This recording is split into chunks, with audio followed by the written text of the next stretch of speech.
interactive session of this symposium. It is my pleasure to introduce to this audience our moderator and discussants, beginning with our moderator.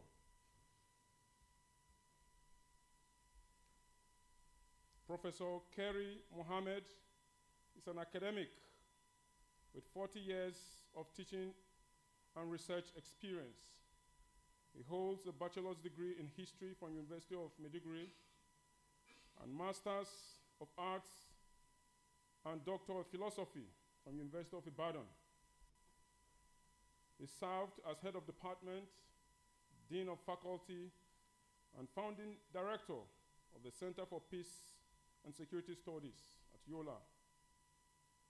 He was the vice chancellor of Modibo Adama University, Yola, as well as Nigerian Army University, BU. Professor Mohammed is a renowned professor of history. Please join me with a round of applause as I invite him to take a seat on the stage. Thank you.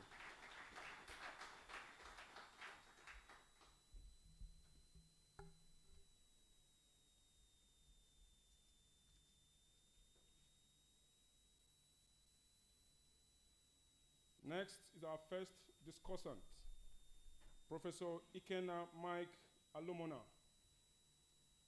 Professor Ikena Mike Alumona holds a Doctor of Philosophy in Political Science from Nnamdi Azikiwe University, Awka. He holds a postgraduate diploma in education from National Open University, Abuja. He's an adjunct professor, Institute of Peace, Security and Development Studies, Nnamdi Azikiwe University, Awka. Presently, a professor at the Department of Political Science, Chukwuemeka Odumegwu Ojukwu University in Anambra State. Please join me with a round of applause as I invite him to take his seat.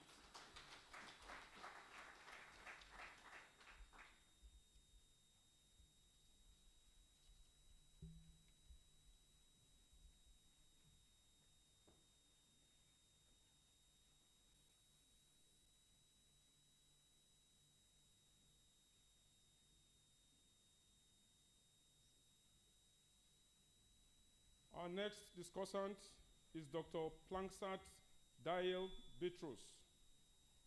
She holds a Bachelor of Science degree in Political Science, a Master's degree in Public Administration, both from University of Jos. She also holds a Doctor of Philosophy from University of Birmingham, United Kingdom. She is a board member, Women for Peace on the Plateau, from 2015 to date. And she is a chairperson subcommittee on fiscal federalism, Northern Governors Forum, and Northern Traditional Rulers Committee on restructuring and constitutional amendment, which is from October 2017 up to date. She is the director, University of Jos Center for Gender and Women Studies. Please join me with a round of applause as I invite her to take her seat.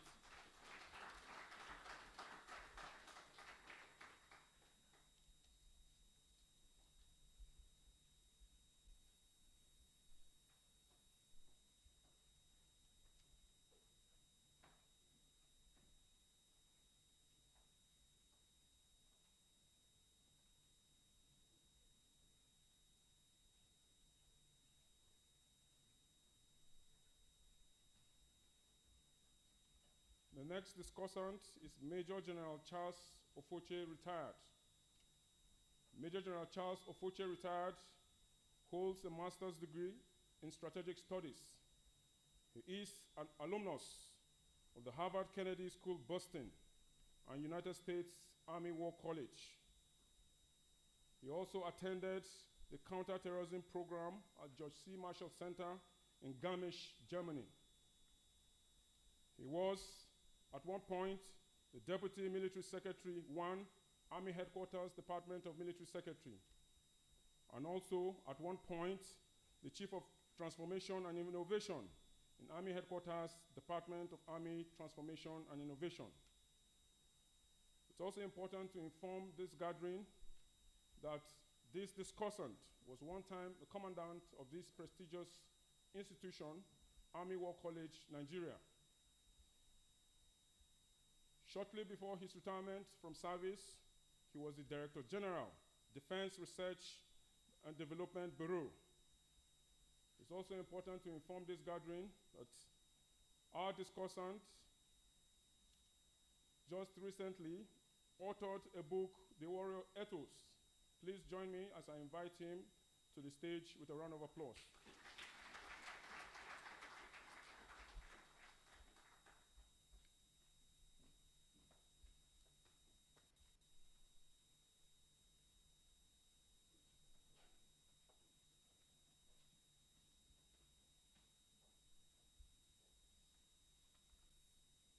And last but not the least, among the discussants is Major General Dangana Gyobe Alu. Major General D.G. Alu holds a Master's of Arts degree in International Affairs and Diplomacy. He has held numerous command, staff, and diplomatic appointments. He was at one point the commanding officer, 313 Artillery Regiment. He was also the Deputy Chief of Staff at Headquarters, Nigerian Army Corps of Artillery. He was also the Military Advisor, Permanent Mission of Nigeria to the United Nations. He participated in ECOWAS Monitoring Group operations in Liberia and was also a directing staff at this prestigious college and also at Armed Forces Command and Staff College, Jaji. Presently, he's a Deputy Chief of Policy and Plans, Army, at Army Headquarters, Department of Policy and Plans. Please join me with a round of applause as I invite him to take his seat.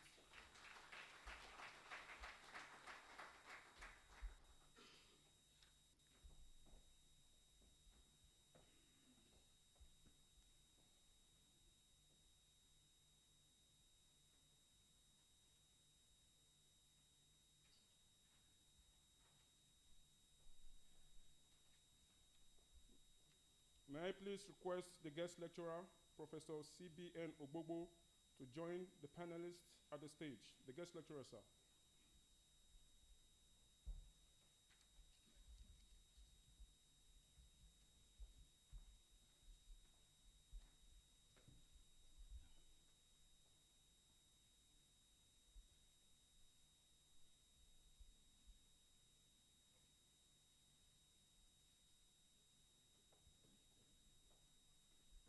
It is with due honor and respect that I now hand over the proceedings to our moderator to conduct the discussion and interactive session of this symposium. May I please note that the interactive session will last for 1 hour. Thank you, sir.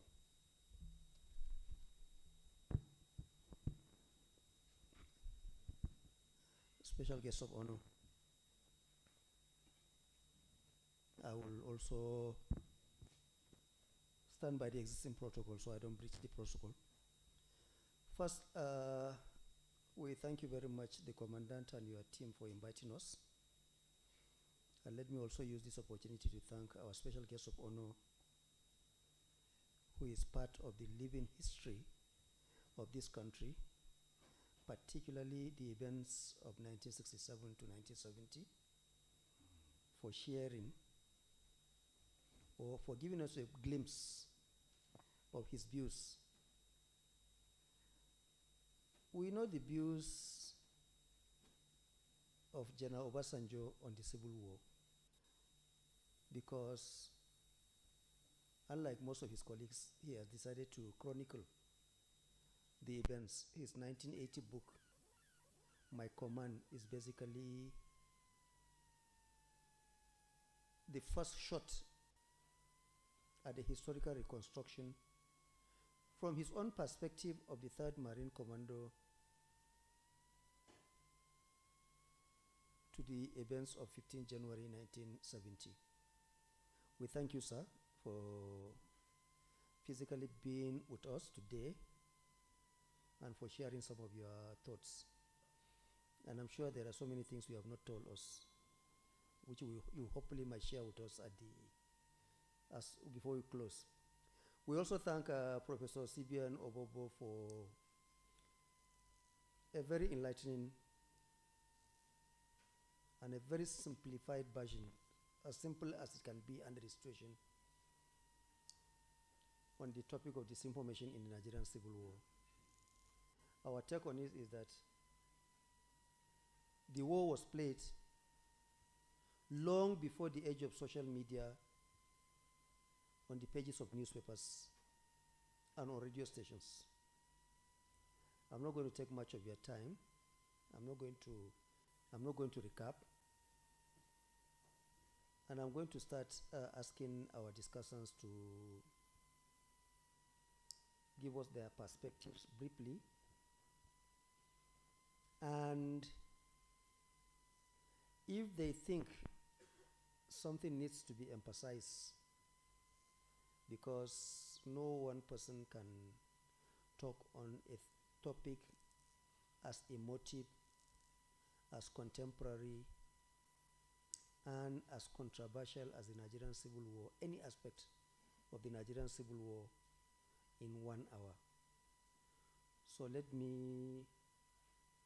I'll start with Major General Opoche. General Opoche, if you are asked to talk on this particular topic, what will you add to what has so far been said? Thank you. I'll start by acknowledging the existing protocol and add my voice to thank the guest speaker for a very well-researched paper on disinformation. And but mine will dwell basically on 2 parts. One is the operational elements and how did this information affect operational effects on the field. And secondly, I would like to add, which I also mentioned in this lecture, on areas regarding the strategy. What strategic effect and outcomes do we still see today persisting after the war had ended? First, I would just cite 2 operations. There are multiple operations, as captured in the book by General Olusegun Obasanjo, My Command, and Nzogu, which you wrote some years back, and also another record by Karl Mayer on the Nigerian crisis, the Battle of Ore in August 1969. That was where the first act of disinformation started.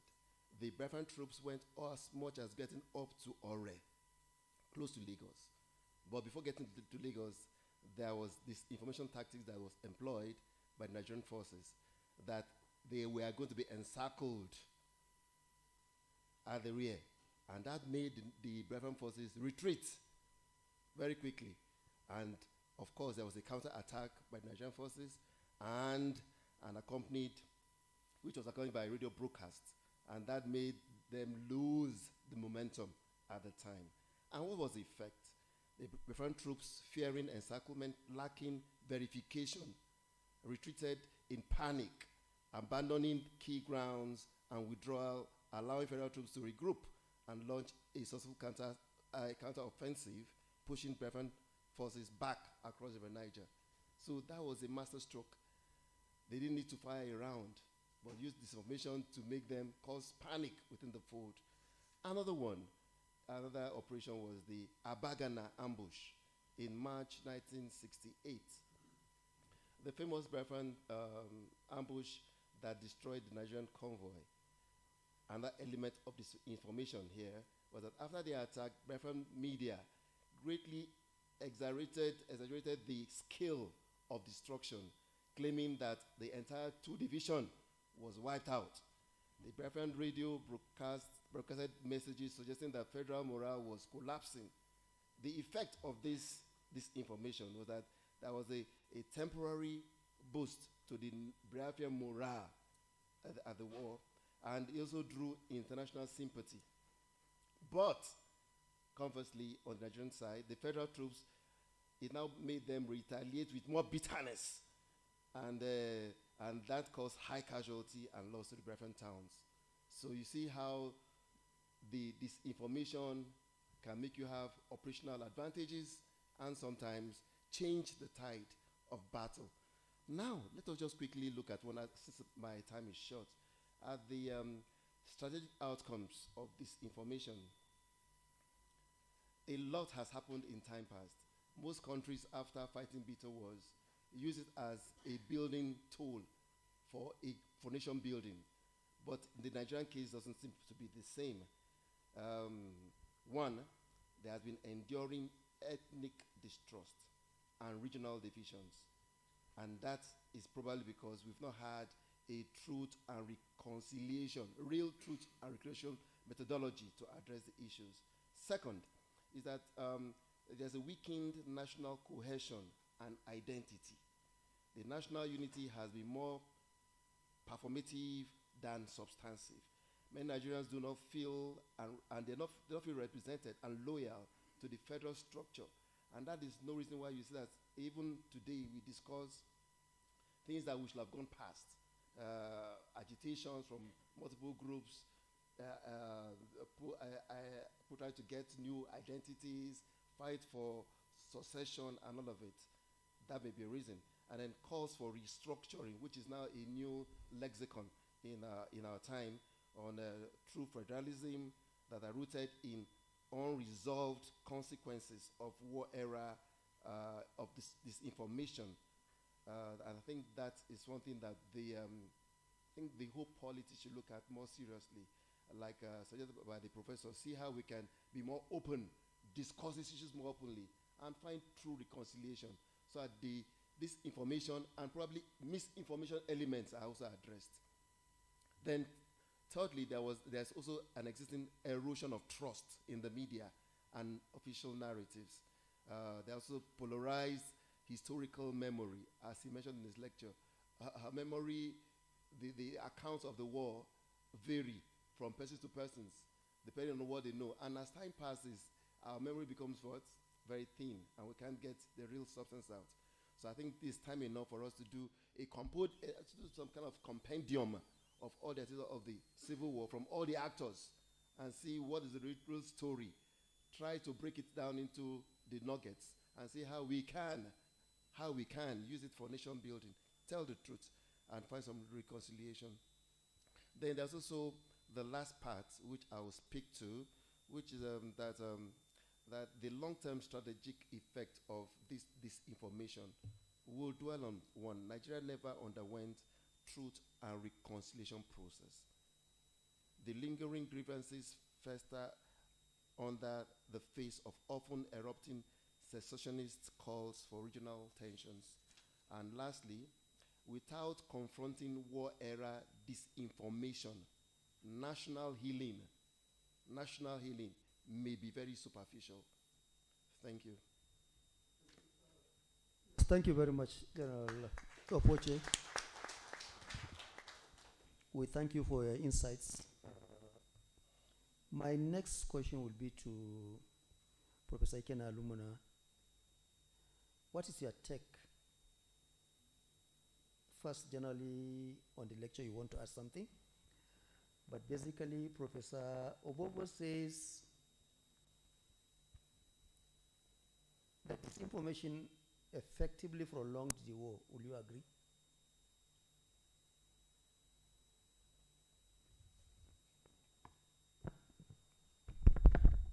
Good afternoon, everyone. Permit me to stand on the protocols already established, but I also want to pay special thanks to the Commandant of the War College, and then to the Director General of Army Resource Center, together with Professor Bubu. Two of them brought me to Abuja in 2022 when I spent my sabbatical at the Army Resource Center. Two issues. One is disinformation prolonging the war. Let me start with that. I agree completely with him, because what happened in Biafra was that the likes of Chukwumeriji and Okokondem were giving Biafrans false hope. I recall that my own father who was also then part of the war, told me that after listening to Kondem on radio, you throw yourself into the battlefield even when nothing was on ground. So with that experience and other documented things in the literature, I think on the part of prolonging the war, this information had a strong role to play. So I agree with what Professor Bobo said. Then on the other one, on the issue of my thoughts, I agree completely with the issues raised with, by Professor Bobo. In his introduction, he talked about issues that led to the war still being present with us today.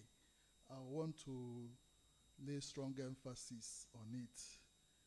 If we look at what is happening in Nigeria today, we will agree completely with him that it appears we've not learned any lesson. Up till the moment, we still have different groups calling for secession the way it happened before the war. Not just from the southeast, but from the southwest and even the middle belt. It's only from the north that we don't find calls for secession. So it appears that the issues of marginalization that was part of the background effect for the war is still present with us. And then on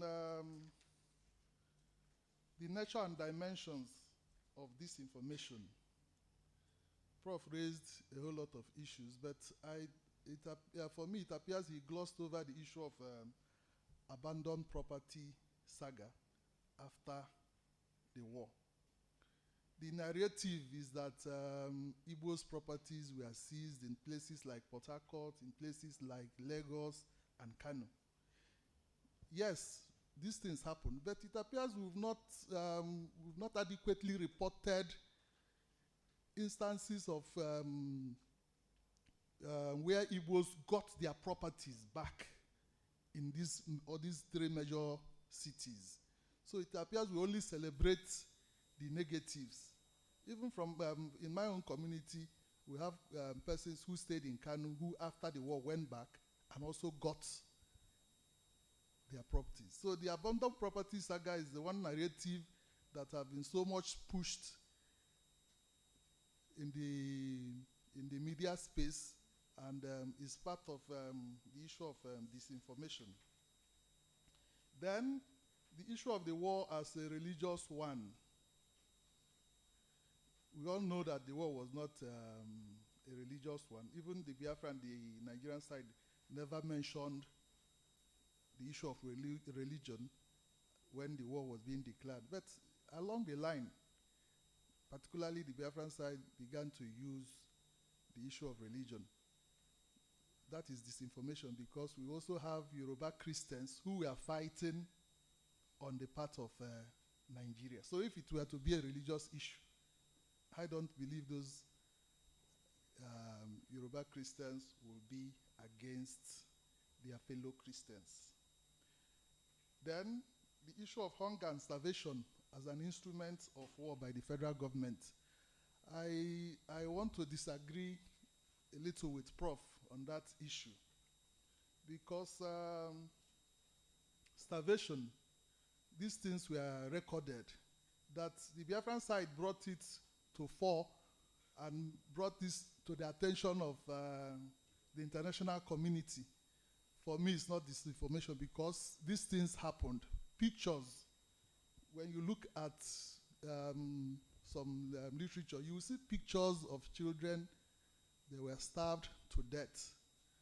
So that for me is a fact and should not be captured as disinformation. Another aspect is those who cautioned against going to war. He mentioned it, and it's also a historical fact that people like Nnamdi Azikiwe, Professor Ninjoku, and some religious leaders before the war preached and cautioned against going to war. Yet these ones were not adequately captured. So all the views raised by Professor Bobo, for me, they are apt. And all I can add is that in the present age, what the federal government is trying to do by trying to control the use of social media is not a solution to the problem. We are in the age of social media and artificial intelligence. The attention should be on how do we teach the right history. If that is done, I think we will be marching towards national unity and cohesion. Thank you.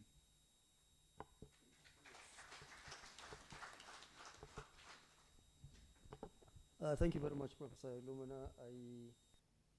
That's a good one. We'll come back to some of the issues you raised. Let me go to Dr. Pansat Bitrus. Dr. Bitrus, what will you add? Or what, that is one perhaps maybe issue you want to take. Is there something you will also want to add? Or will you want to talk about the post-war strategy? If you don't have anything to add, but the options are yours. Thank you. Okay, thank you very much.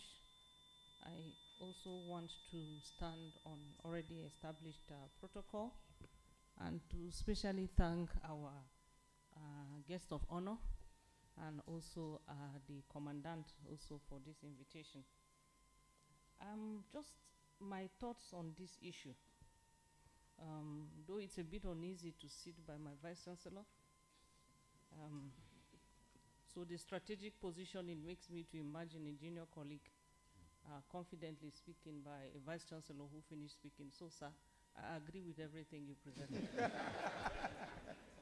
Now you can disagree. But just permit me to say something, because while I went through your presentation, I was thinking of some things in my head, just teasing them out of the presentation. First is that disinformation poisons the well of historical understanding. That was very clear in the presentation. That once there's disinformation, history is already distorted. Secondly, that the truth is truth and it is factual. I'm not sure if there's in-betweenness in the truth, because anything outside the truth and the fact, it's a lie, and it's not truth. And in the presentation, there was some mention of half-truth. Half-truth is disinformation, and it is not truth. So there's no shades to truth. Disinformation is also as lethal as the arms we use to fight war, because it threatens peace. And disinformation itself is the abandonment of truth, and it affects the harmony and even all peaceful processes. Because once the truth is not out there, any form of reconciliation becomes problematic. So when disinformation becomes the truth to those who spread it, truth and trust becomes a scarce commodity. And so reconciliation is also problematic. And I was asking myself also, what would have happened if we had this same scenario in the 21st century with the proliferation of media, where everybody has become self-reporting? Now we have a lot of comradeness on social media, with people agreeing with things and also following issues that are not verified. What would have happened if this scenario played itself in the 21st century? Definitely, the coloration would have been different. The impact would have actually been worse. So yeah, your presentation is very, very clear when it comes to looking at the enduring impact of disinformation and distorted truth. And unfortunately, we have also, as writers of history, played our own part in distorting some of the histories. Because when we write, and we are writing based on unverified facts, we are also disseminating part of the falsehood. Let me draw your attention also to what I think disinformation does in conflict and war when we trace it back to antiquity. For those who have read the book of Sun Tzu, The Art of War, that's like 5th century BCE, you see that he said that all warfare is based on deception. Meaning that dissemination of rumors, etc., are meant to mislead enemy forces and gain tactical advantage. I think the first discussant already mentioned that. So that is a strategy, disinformation itself. For those who use it, they use it also as a strategy to gain tactical advantage and also manipulate public sentiment. That the paper also spoke about when we fast forward to World War I and World War II. Fast forwarding to our own day now, let me bring in something small about the gendered perspective, which I assume would have played out in terms of disinformation.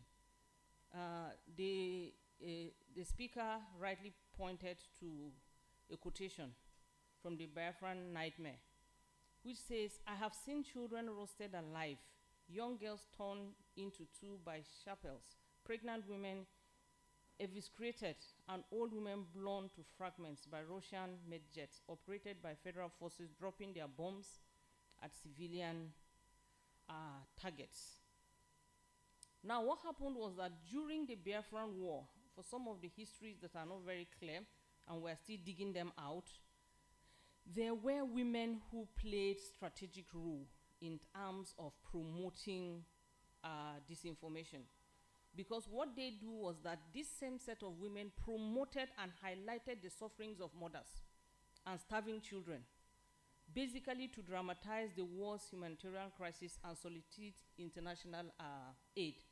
There were also reports around sexual harassment, massacre, violence against women. So once that was presented outside,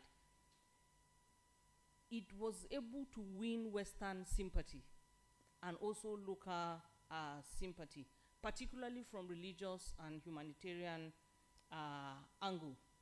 Women who were engaged in cross-border trades already were also carriers of information. And I can tell you in war studies, those who tend to even the sick and wounded during warfare could also be carriers of information. And they can also dig and pass out wrong information. I think it is in the works of Benedict Anderson who talked about an imagined community. An imagined community comes from social information that is being shared. And so people basically just assume that what they had is their reality, even without encountering it. So whenever such informations are passed again over and over, they sympathize with those information and feel part of those information. So we could see that women also, from their movement, from mobilization in terms of supporting Biafra, played a very, very significant role. And the agency of women in Biafra in terms of disinformation and co, till date, is still a history that we need to dig deeper when we are writing about the history of Biafra and disinformation that took place during that time. I think I'll just stop here. Thank you. Thank you very much. That's a good way to stop. Major General Alu, it's your turn to speak on your general impression of the topic, disinformation in the Nigerian Civil War. What is your take on it? And what do you think the Professor Bobo leave out or did not emphasize sufficiently enough that you call our attention to? Thank you. Okay, thank you very much, Mr. Moderator. The special guest of honor, permit me to also continue on the vein of the protocols established. Thank you, our guest speaker. This was a topic that has been overlooked for a long time, but it's a key critical component of warfare. And it brings out the fact that we can distort or manipulate information to become a tool of warfare at the strategic level and also at the operational level. So for me, this paper says a lot of things, and one of the key points was the fact that it brought disinformation as a central pillar for warfighting strategy, used both by the Biafran side and the Nigerian side. The paper also talked about how this information was weaponized in several domains. Part of these domains were the military, psychological, the civil domain, and of course, diplomatic domain. So for me, it gives me a lot of thinking.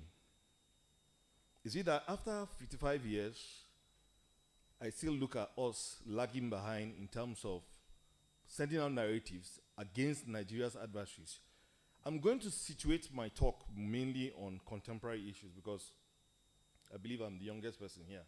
And I remember that when we were writing exams, promotion exams written, we were told that the way we write about the Civil War, we should be careful to be dispassionate so that it depends on whose paper your hand enters. I mean, where your paper finds itself. So I will just try and tread on that advice continuously. I have some key reflections which I'm going to talk about. This morning when I came, I brought up a diagram which deals with information, misinformation, disinformation, malinformation, and then leading to hate speech. The problem here, what I just wanted to highlight was that this disinformation brought about harm. If you look at this diagram, as it goes towards up, you will see the threat to, or the intent to harm people, which is what is very dangerous. If you just lie, it's okay to lie, nothing happens. But when you lie and people get hurt, it's still happening today in Nigeria. We're seeing our narratives pursuing IPOP. We're seeing our narratives pursuing Boko Haram and ISWAP. Are we doing well? Have we learned from what happened in the Civil War? Can we do better? Can we get the likes of people who did the propaganda for the Biafran side to do more? And that's why I talk about information operation. Today what we have is the army doing information operation. And it's not enough. It's not enough. We need to involve a whole of government. Our Ministry of Foreign Affairs needs to play a part. Our Ministry of Information needs to play a part. If we keep on doing it as military, I don't think we're going to get overhead. Somebody mentioned social media. It's with us. So our narratives have to go out better than those people who are adversaries to the nation. We need to be ahead of them and say, no, this is what we are looking at, and let them react, rather than reacting as the case is now. We could go further again on this paper to assess the information that has been, how does this information affect troops' morale? How do we see the civilians reacting to how the troops are because of what they've heard, because of this disinformation? You see a lot of incidents today in our media where it's as if people are jubilating when maybe troops have been lost. And of course, it's going to affect the morale of other troops. So what are we doing to counter these things? Those are things that I feel we should also raise up. I know that we're talking about civil war, but for me, take the civil war, take these lessons, and let's use it now in our contemporary time. That's what I want us to look at. A long-time legacy for warfare, disinformation, is always with us. And so we must, as a military and as a nation, look at what is it that these civil war practices have informed us about. What communication strategies can we bring out? What can we do to help in our counterinsurgency, in our fight against banditry? We're looking at civil war that had happened in only the southeastern region of Nigeria, southeast and south-south now, if we break it to 6 geopolitical zones. But today, as Nigeria stands, we have a problem in the northwest zone. The northwest zone will swallow the whole of the southwest and the south-south. We have a problem in the northwest, northeast, and north-central. What are we learning? What are we doing that is going to help us to counter, especially the disinformation that goes out? There is so much disinformation that even our own media, you listen to news today and you're wondering, is it true? Can this be real? So it leaves us with a lot of work. And the guest speaker spoke about one truck that left Lagos for Ibadan that was supposed to go to the museum. And that truck vanished, disappeared. Or, as we say in local parlance, no be juju be this. In that truck, a lot of things have gone. But I want to now bring it to the Army War College. Perhaps those are documents that could have helped us to fine-tune military tactics that were used in the Civil War. What kind of orders did they give? What were the things that are there? This is because so that you can build a plan and which you can use for operational level planning processes. And perhaps it will give us insight into what were the various commanders in the various theaters or in the various sectors, what were they thinking? Why did they choose to cross the river or the bridge at this point? These are documents that if you had, you would have been able to do this. But I still implore, based on the stories that have been told, I think the Army War College Nigeria can sit down and look at how you can come up with operational plans and that will give you an insight into what the thinking of the commanders were. For me, that will be all. Thank you very much. Yeah, thank you very much, Major General. That's an insightful one. Now let me just make a few comments. One of which is that there was a lot of disinformation. The whole Nigerian Biafran war was basically built on disinformation. Simple. Now, in an age in which there was no social media, the secessionist regime engaged the service of Mark Press.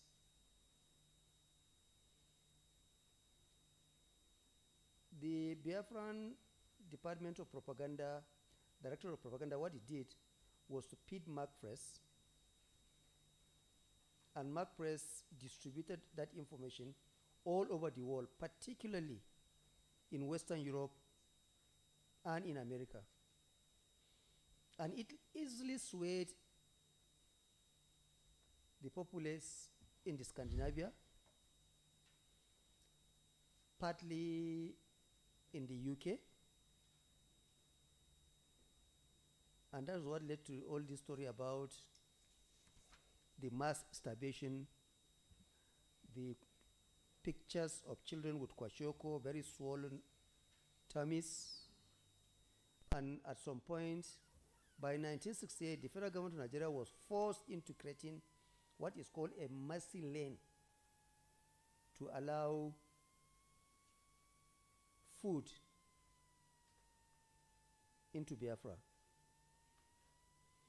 But of course, if you read some of the literature, again, as is to be expected of a military in war, the federal government insisted that some of these aircrafts were also bringing in arms and ammunition. Without proof, of course. Now, in terms of government to government, the federal government of Nigeria was a little more successful. One, the disinformation may have delayed some governments, like the UK, in approving the sale of arms to Nigeria, but it also ensured that the United States of America, which ordinarily would have easily been swayed by Biafran propaganda, remained neutral, quote unquote. And what the US did was simple, that Nigeria is the responsibility of the United Kingdom. So we're not going to get involved. Unfortunately for Nigeria, the US itself was also involved with the Vietnam War. So any other engagement will be a major distraction for them, because Vietnam had become a major political issue in the US, especially the issue of body bags coming back. So the Mark Press, for me, was the game changer for Biafra. What did Nigeria use? Nigeria basically used its own diplomatic missions, high commissions and embassies abroad, but it also leveraged on the services of the British Foreign Office. which extensively helped Nigeria in making its case in Europe. In terms of one other issue we probably need to raise, which General Opoche alluded to, is the post-war strategy. Nigeria first said in 1967, the head of state said this was not going to be a war, it's going to be a police action.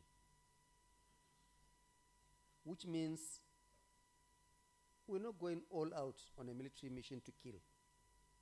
But of course, it dovetailed into a full-blown war.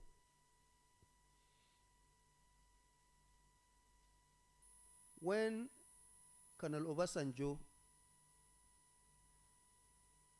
came along with Lieutenant Colonel Effiong, Major General Effiong in Biafra, and some of his colleagues to Doran Barracks to sign this surrender document,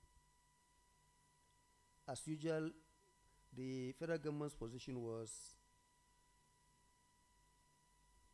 no victor, no vanquished, which in the 1970s, it worked. Whether or not it went far enough in the inclusion that is required to build a forsworn nation is a matter for debate. But definitely the optics and the speech was no victor, no vanquish, and that even some of our colleagues who fought on the losing side, some of them were reabsorbed, of course with some loss of seniority. Some who, in the opinion of the military, committed some grievous offenses were not reabsorbed. And I think there was issue of the payments of their entitlements of some of them, which dragged on until God knows the 1990s or thereabout. So there are a lot of issues. And that's what war does. In any post-war situation, it will bring in new issues. Because you can go to war, but the moment you go to war, war will take a life of its own. There's very little you can control in war. As military commanders, you should know this. Once the first shots are fired and you make contact with the enemy, it's not only in the battlefield, even outside of the battlefield, so many things will become out of your control. You can only control what you can control. So in terms of the post-war strategy, the 1970s was good. But why is this resurgence of successionist idea 40 years after the war, starting with MASOP, IPOP? It's an idea that refused to die down.